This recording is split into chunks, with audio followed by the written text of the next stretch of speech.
मैंने वो सारी असेंबली की कार्रवाई पढ़ी sir, and I read it, I took 2 months in reading it. और एक एक जो रेफरेंस दिया गया था, एक एक रेफरेंस जहां से याह्या बख्तियार साहब पेश कर रहे थे, वो ट्रेस किया। To my utter surprise, Yahya Bakhtiar साहब ने जो अक्सर रेफरेंसेस दिए थे, अक्सर या भारी तादाद, मेरे पास परसेंटेज नहीं है, वो उन जगहों पे एग्जिस्ट ही नहीं कर रहे थे। Those were fictitious references.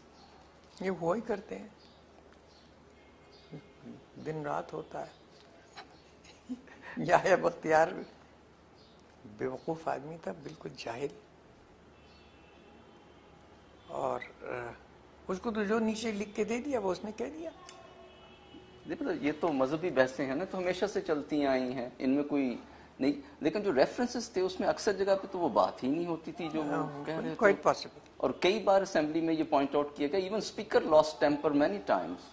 आप तो वहां थे, उन्होंने कई बार पॉइंट आउट किया कि आप रेफरेंस ठीक करें। They had a librarian to their assistant, still the references one after the other. I for 2 months I was just looking for the अरे रेफरेंस। बाबा, वो कार्रवाई सारी फिक्टिशियस थी, ये असेंबली की कार्रवाई सारी फिक्टिशियस थी। फैसला पहले से हुआ हुआ था क्या करना है।